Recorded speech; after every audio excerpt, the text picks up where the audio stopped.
నేను యూట్యూబ్ ఛానల్ని స్టార్ట్ చేయడానికి రీజన్ ఏంటంటే, నేను 2 ప్రెగ్నెన్సీల్లో కూడా యూట్యూబ్లో చూసేదాన్ని వీడియోస్. ప్రెగ్నెంట్గా ఉన్న వాళ్ళవి, ఇంకా వాళ్ళ డైలీ రొటీన్ ఏంటి, ఏం తింటున్నారు అని చూసి తెలుసుకునేదాన్ని. ఇంకా వాళ్ళకి డెలివరీస్ అయిపోయాక కూడా వాళ్ళ పాపల్ని చూసి అరే చాలా క్యూట్గా ఉంది, చాలా బాగున్నాడు ఈ బాబు అని అనుకునేదాన్ని. అలానే డోలికని, హనీష్ని చూసి కూడా అందరూ అనుకోవాలి, అరే ఈ పాప చాలా క్యూట్గా ఉంది అనుకోవాలని నా ఆశ. అందుకనే నేను కష్టపడి యూట్యూబ్లో ఆ వీడియోస్ అప్లోడ్ చేస్తున్నాను. కానీ ఎప్పటికీ రీచ్ అవుతుందో నా ఛానల్ అనేది తెలియదు.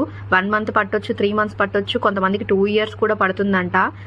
నేను ఎంత కష్టపడి వీడియోస్ పెట్టినా వ్యూస్ అయితే కొన్ని వస్తున్నాయి, లైక్స్ కూడా వస్తున్నాయి, కానీ సబ్స్క్రైబర్స్ అయితే అసలు రావడం లేదు. వీడియోస్ చూసి లైక్ చేసిన వాళ్ళు సబ్స్క్రైబ్ చేసుకుంటే చాలా బాగుంటుంది. మన డోలిక ఛానల్ ఎప్పుడు జనాలకు రీచ్ అవుతుందో చూడాలి, ఎదురు చూస్తున్నాను ఆ రోజు కోసం. అక్కడ చూసారు కదా, మా 2 పిల్లల్ని రెడీ చేశాను. పెద్దోడైతే స్కూల్కి వెళ్ళిపోయాడు, చిన్న పాప అయితే రెడీ అయిపోయింది. లాస్ట్ కి చూడండి నా ఫేస్ ఎలా ఉందో. వాళ్ళని రెడీ చేస్తాం గానీ మనల్ని మనం పట్టించుకోం కదా.